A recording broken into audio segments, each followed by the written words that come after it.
Perkenalkan, nama saya Muhammad Danajaya Purnomo dengan NIM 042011233119. Saya merupakan mahasiswa S1 Manajemen Universitas Airlangga. Halo semua, perkenalkan nama saya Muhammad Fal Ardan dengan NIM 177. Saya merupakan mahasiswa S1 Manajemen Universitas Airlangga.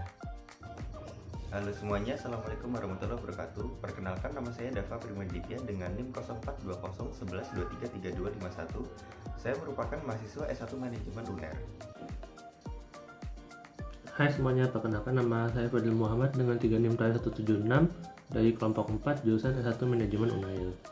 Assalamualaikum warahmatullahi wabarakatuh. Halo semuanya, perkenalkan saya Andrian Islam Yarnika dengan NIM 042011233244. Saya merupakan mahasiswa S1 Manajemen UNAIR. Assalamualaikum warahmatullahi wabarakatuh. Kami dari kelompok 4 akan menjelaskan materi tentang creating the responsive supply chains. Nah, salah satu tantangan yang dihadapi organisasi adalah kebutuhan untuk menanggapi tingkat permintaan yang terus meningkat, sehingga organisasi perlu memfokuskan kemampuan produksi yang lebih besar sehingga dapat merespons dalam kerangka waktu yang lebih singkat dalam hal perubahan volume maupun perubahan variasi. Dalam menjawab perubahan volume dan juga perubahan variasi ini, organisasi bisa menerapkan dua konsep. Yang pertama yaitu agile dan juga lean. Agile sendiri adalah volume per varian yang rendah namun memiliki tingkat variability yang tinggi. Kemudian lean adalah volume per varian yang tinggi namun memiliki tingkat variabilitas yang rendah. Kemudian terdapat 4 generic supply chain strategis. Yang pertama yaitu lean, plan, and optimize, di mana demand karakteristiknya predictable dan juga supply karakteristiknya yang long lead times. Dalam praktiknya biasanya digunakan dalam perusahaan manufaktur di industri otomotif. Kemudian ada agile quick response, di mana demand karakteristiknya unpredictable namun supply karakteristiknya yang short lead times. Dalam praktiknya biasanya made by order yang digunakan oleh restoran. Kemudian ada hybrid decoupled truck postponement, di mana demand karakteristiknya unpredictable dan juga supply karakteristiknya long lead times. Nah, hybrid decoupled ini merupakan gabungan antara lean dan juga agile. Dalam praktiknya biasanya perusahaan telah memproduksi barang setengah jadi yang kemudian akan diproduksi menjadi barang jadi sesuai dengan kebutuhan oleh konsumen.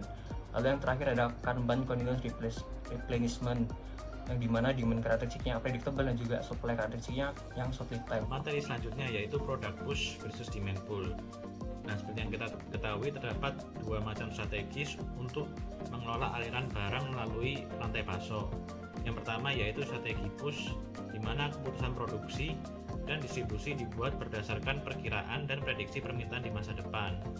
Jadi barang-barang tersebut diproduksi untuk mengantisipasi permintaan dan didorong melalui rantai pasok. Sebaliknya, pada strategi pull, keputusan produksi dan distribusi berdasarkan pada permintaan pelanggan yang sebenarnya. Jadi barang ini hanya diproduksi dan dikirim saat permintaan pelanggan diterima. Nah, salah satu konsep yang berkaitan dengan hal ini yaitu just in time. Pada dasarnya, JIT ini termasuk dalam strategi pull. Nah, JIT ini bertujuan untuk meminimalkan pemborosan serta meningkatkan efisiensi keseluruhan dalam rantai pasok. Selanjutnya yaitu the Japanese philosophy.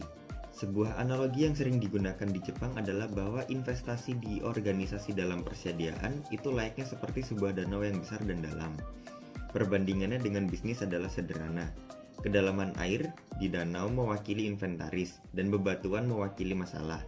Masalah-masalah ini mungkin mencakup hal-hal seperti perkiraan yang tidak akurat, pemasok yang tidak dapat diandalkan, masalah kualitas, masalah hubungan industrial, dan juga sebagainya.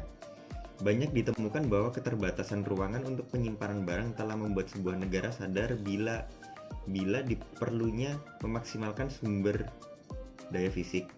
Salah satunya yaitu Jepang. Masalah yang terjadi di perusahaan tersebut menganggap bahwa inventaris merupakan sebuah pemborosan. Filosofi orang Jepang adalah bahwa persediaan hanya menyembunyikan masalah. Pandangan mereka adalah bahwa tingkat air di danau harus dikurangi. Orang Jepang mengembangkan apa yang disebut konsep Kanban sebagai cara menurunkan air di danau. Kanban merupakan sistem tarik yang digerakkan oleh pemerintah pada titik terendah dalam rantai. Dalam operasi produksi, tujuannya adalah untuk memproduksi dengan jumlah yang sesuai dengan permintaan. Lalu selanjutnya ada the foundation of agility. Jadi the foundation of agility ini merupakan seperangkat prinsip yang dapat membantu perusahaan menjadi lebih fleksibel dan responsif dalam lingkungan bisnis yang berubah dengan cepat. Terdapat beberapa landasan dalam foundation of agility, yaitu Yang pertama ada synchronize activity to share information, lalu ada work smarter not harder, lalu ada partner with supplier to reduce inbound lead time, lalu ada seek to reduce complexity, lalu ada postpone the final configuration, lalu ada manage process not just function, dan yang terakhir ada utilize appropriate performance metric.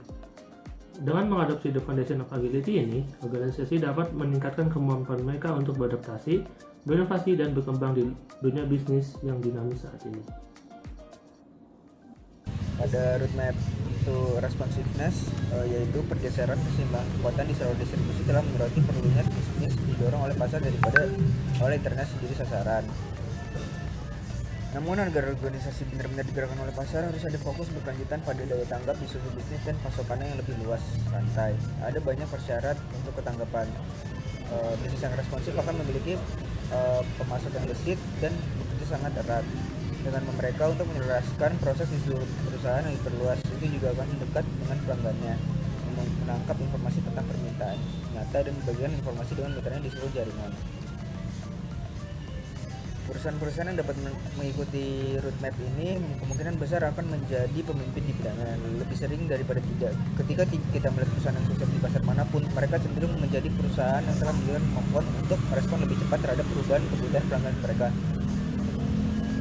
Jadi itu pada responsive roadmap to responsiveness. Dalam contoh case, kelompok kami menggunakan perusahaan Dell Technologies. Dell Technologies sendiri adalah perusahaan multinasional Amerika yang bergerak di bidang teknologi komputer.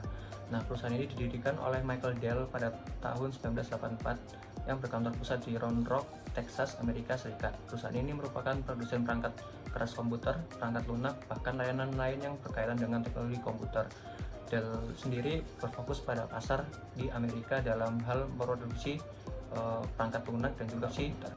Jika kita berbicara mengenai strategi push dan pull, Dell tentu mempunyai implementasi kedua strategi tersebut.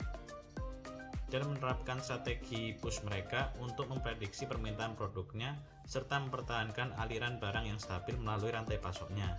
Hal ini memungkinkan Dell untuk mengoptimalkan proses produksinya dan mengurangi waktu tunggunya.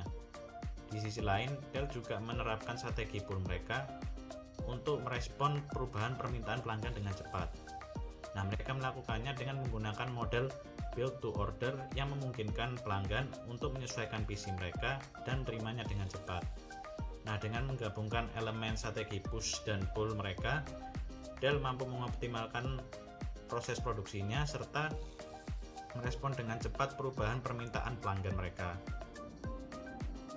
Salah satu penerapan dari Foundation of Agility di perusahaan Dell yaitu performance metric, di mana Dell Technologies sendiri menerapkan sistem pengukuran kinerja yang ketat untuk memantau dan mengevaluasi kinerja keberlanjutan mereka.